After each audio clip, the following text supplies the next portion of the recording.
상대의 원료 법칙.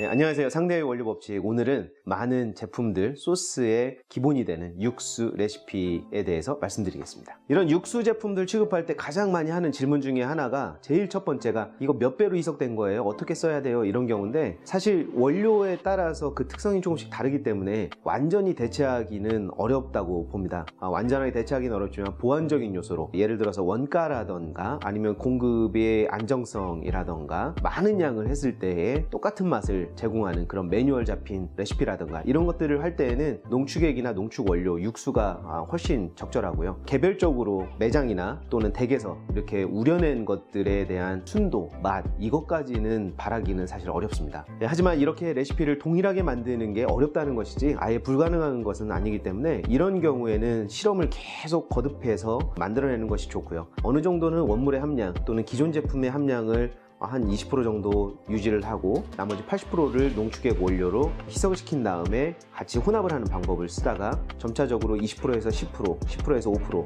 이렇게 안 쓰는 방식, 이런 방식으로 갈 수 있는 게 가장 적절하고요. 이게 안 될 경우에는 그대로 원물과 농축 원물의 함량을 혼합해서 레시피를 만들어서 지속적으로 공급을 하시는 것이 좋습니다. 네, 이런 경우에 농축액을 사용할 때 몇 배냐고만 물으시는데, 몇 배냐는 사실 맛에 대해서만, 염도나 당도나 이런 것들에 대해서만 말씀을 드릴 수가 있고요. 여기에 들어가는 풍미, 색상과 향, 이런 것들은 그 맛과는 조금 더 거리가 있을 수 있습니다. 그래서 여기에서 맛을 다시 복원시켜주는 역할 또는 색을 복원시켜주는 역할을 하는 원료들을 투입하게 되는데, 이럴 때 투입되는 것들이 천연색소라던가 천연향료 또는 합성향료, 그리고 원물의 일부분을 넣어서 농축을 하면서 고열에 노출되고 고압에 스트레스를 받으면서 잃어버린 색과 향, 맛을 복원시키는 작업을 해야 됩니다. 네, 그럼 예를 들어서 마늘 농축액이다. 그러면 어느 정도를 농축하였느냐, 어느 정도로 복원을 시켜야 되느냐인데, 간단하게 얘기해서 마늘 1kg를 넣었던 소스 또는 육수였다 그러면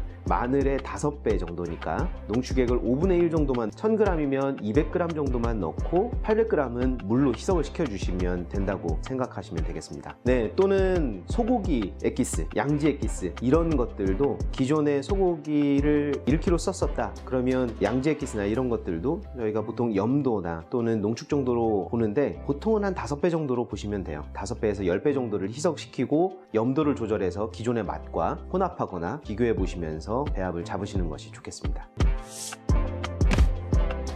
네, 상대의 원료 법칙. 오늘은 육수 레시피, 육수 카피하기에 대해서 말씀드렸는데요. 여기에 대한 궁금증은 댓글로 달아주시거나 카톡 채널을 통해서 문의 주시면 답변 드리겠습니다. 감사합니다.